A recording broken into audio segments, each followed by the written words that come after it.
Welcome back to St. George's Park. A look at how things stand at the end of day number 2. Had to check myself then. End of day number 2 in this second Castle Test match between South Africa and Sri Lanka. So much has happened. In fact, we really are going towards the end of the Test match. 2-2-2 less. 1-5-4. 1-2-8. Now 60 for 2. Take it in. Take it in. 137 runs more to win for Sri Lanka.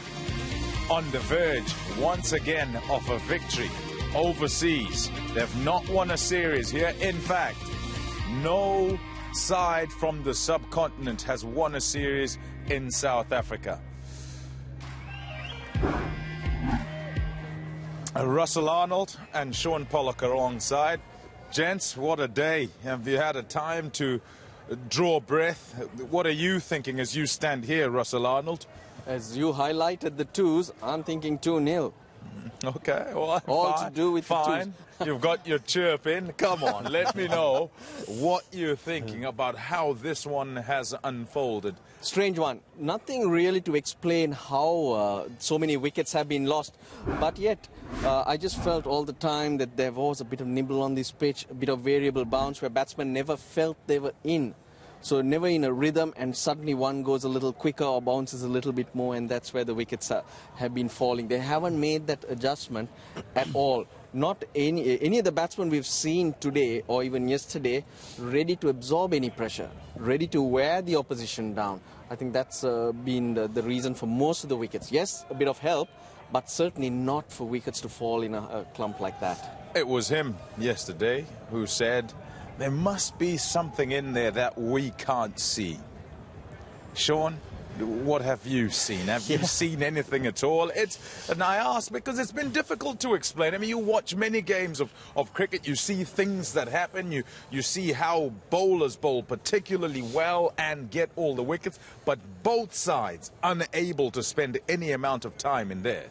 Yeah, I'd have to agree that there must be something going on. But, you know, we've watched test matches that have taken place at the Wanderers, SuperSport Park, in Cape Town, where balls have been misbehaving, the odd one standing up, the odd one keeping low, people getting hit in the midriff, being hit in the ribs. We've seen none of that in this match at all, and we haven't seen prodigious movement. We haven't seen many deliveries beat the outside edge. So, I don't know, there must be something going on, but I don't think it's a surface where it should be 2-2-2, 125, 150. That doesn't sit with me. I just think it's been bad application. Yes, you're obviously going to get a few good deliveries and guys are going to get themselves out. But at the start of play today, 60 for 3. Yeah. Sri Lanka, to think that we'd be standing here. And they're 60 for 2 again. 60 for 2 in this next innings. They've improved. And they've lost one less wicket, so Russell's really happy. Yeah, it's a bit of a surprise, I must admit. But I think as a batting unit, I know responsibility-wise, and also the talk that goes around these days isn't to come too hard at the batsmen because they like to express themselves, they like to be positive. But I can't feel that the two batting units will go away at this current situation saying we've applied ourselves and done pretty well. I think they've been average. It's created an exciting match, yes, don't get me wrong, and it's going to be exciting again tomorrow. But I think the batsmen have been average. Okay, let's shift into tomorrow, because we must look into which way this one's going. At the start of the day, many said, do you know what? They thought that South Africa were the ones who were ahead in the game. I looked at it and said, it looks like it's even. In fact, it's an opportunity for Sri Lanka to forge ahead. They couldn't bat well. No, they couldn't forge ahead. So tell me what you think going into tomorrow. I thought Sri Lanka had a massive opportunity and they'll settle down, but that was not the case. They went after the runs and they gave the impression, or the ploy was, get as many runs as possible before you get yourself out. That's exactly what was happening. Then when South Africa came out, they had a lead, but they couldn't press on. So I was impressed with Sri Lanka's application with the bowlers, especially the three seamers, how they kept chipping away. I was worried whether they'll be able to lift themselves up once again, but tremendous. Dhananjay De Silva in the morning did say, look, Mbuleni is not there, but I'm ready for the challenge. And he was. So that's the type of arrogance you need. You need arrogance to be confident. I think. Yeah. Not so much arrogance. But looking forward to tomorrow, still anything can happen. That's for sure. Sri Lanka will stay positive. I think the rest of the batsmen, they're not very used to hanging around. So you can expect to see a few shots. It's going to be entertaining. How confident are you that they can get over the line? Pretty confident. 137 will play on South Africa's minds. There is a lot of pressure on them. How will they react? It's not easy to react. Yes, Sri Lanka not in this situation in terms of getting over the line or looking at a series win. So there's different types of pressure. And South Africa will not or haven't responded well in situations like this in the past. Sri Lanka have to count on that and start strong.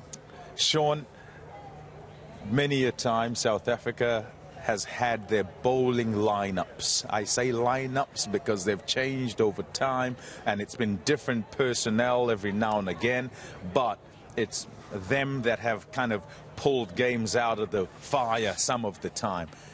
In Durban, couldn't quite do it, and many will say should have done it. In this one, well, it looks less likely. Can they? How confident are you they can defend the 137 that remain? Yeah, I think you've also got to look at the different factors that are going to play a part. The enormity of Sri Lanka being able to win the Test series 2-0, get over the line. There's obviously going to be no draw. There's going to be a result in this game. It comes down to scoreboard pressure. They're going to pinch themselves. When it gets down to 80 required, 70 required, all of a sudden they're going to start feeling the pressure that they can win and go over the line and win the series 2-0. The South African bowler, there's plenty of experience there, there's plenty of firepower, so it's not like they can't create the opportunities. Even Maharaj, who had a few overs today, got the ball to turn nicely. So more than enough for them to work with. And then you've got to go down to the Sri Lankan route of thinking their bowling attack, how inexperienced Fernando is, Rajitha. They barely played 3 or 4 games outside their country. And they had no services of Ibaldenia. And the part-time spinner picked up 3 wickets. I mean, the fact that they could do the job, you've got to believe as a bowling unit you can go out there and do the same. So they'll be believing. I think they'll come out here having 2 wickets down, looking for the early wickets like they created this morning. If they do that, there's no reason why they can't go over the line. But there is that but, and Hold your nerve. yes, you got to hold your nerve. Do you think they will? I think they will. You think they will? He thinks they will too. I say they. He thinks Sri Lanka will. He thinks South Africa will. What do you think at home? Never mind. Don't think about it too much. Come back tomorrow because we're on air at 9:30 and we see the conclusion of this one. Conclusion of this test. Conclusion of the series as well. It promises to be exciting. Thanks for watching today. Catch you tomorrow.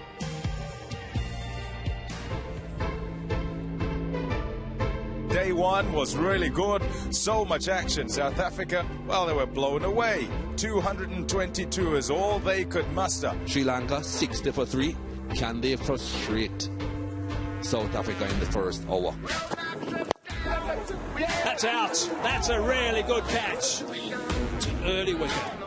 10 minutes into day play on day 2. Bowled him. Brilliant. Second one this morning. This time it's Rabada. Here he is. Here's the star, the superstar from Durban. He's hit that beautifully. He hasn't messed that up, that's for sure. That's gone maybe out of the ground. Yes, Pereira played a fantastic knock, but will he repeat? Unlikely.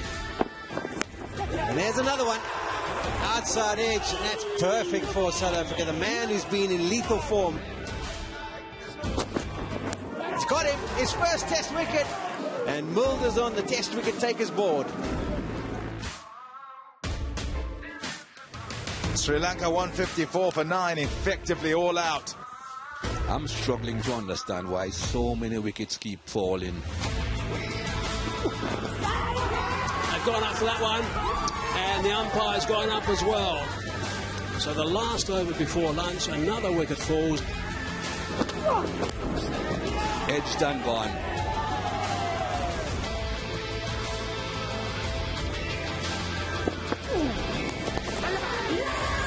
Got him.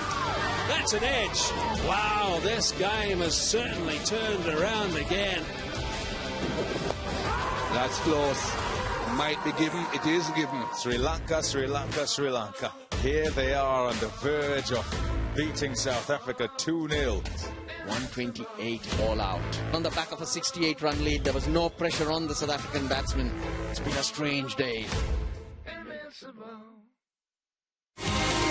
atmosphere here is electric.